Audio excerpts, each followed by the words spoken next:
A blessed morning, everyone! For this video, we will show you three types of convergence and explain the process that occurs along a convergent boundary between each kind. As we all know, convergent boundaries happen when two plates go toward each other, like this.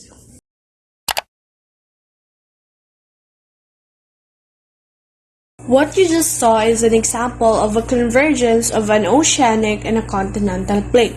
And with this, questions formulated in your head, like which foam curves above the other?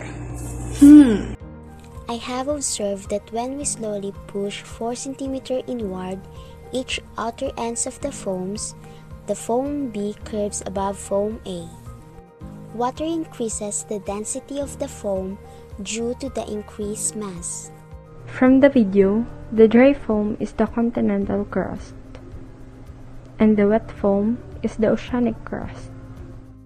Do you know what made the wet foam move under the dry foam? Well, it is because the oceanic crust has greater mass due to the presence of water on it.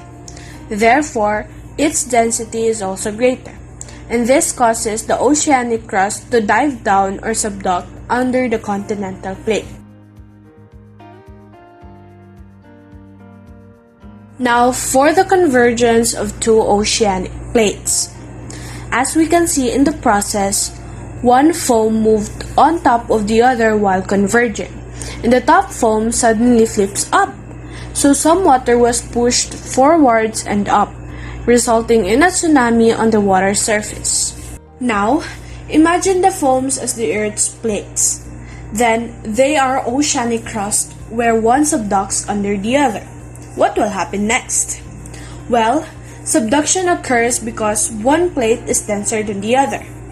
The front part of the subducting plate becomes magma upon reaching the mantle. Then, it builds up pressure due to heat, pushing the crust above it, forming a volcano. And since it is a continuous process and the plates are moving, the volcano will also move with the plate. When the volcano is no longer above the magma, it becomes extinct, and a new volcano will form. The landforms created on the Earth's plates are a series of volcanoes called the volcanic island arc.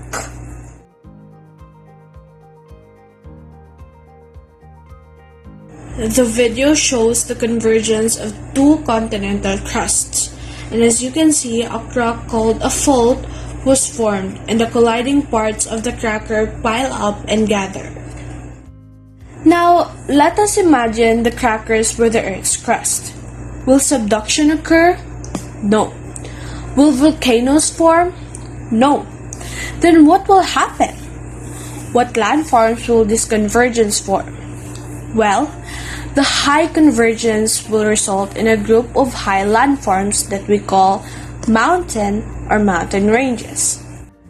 Now, what if you reside in nearby places? What do you think will happen? Would tsunamis happen? Earthquakes? Well, since you are near or living in a collision zone, you can experience shallow earthquakes but not tsunamis.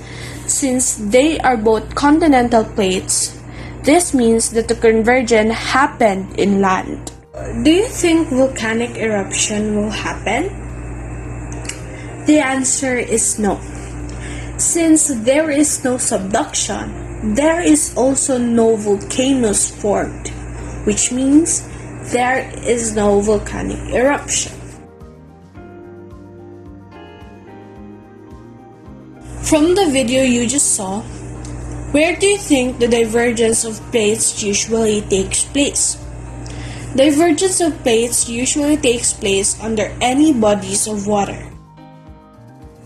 Divergence of plates happen when two crusts move away from each other. And as the plates move away, a tension zone is formed and magma rises from it. Plate divergence is a slow continuous process.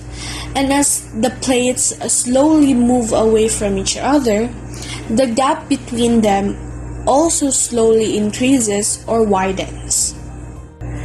And while the gap continues to widen, The materials from the mantle may rise and fill up the space.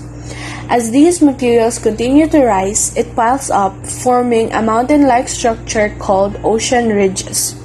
But new materials will replace the old ones and fill up the space between plates and become a new seafloor. This is a process called seafloor spreading. That is all for this video. We hope you learned something new today.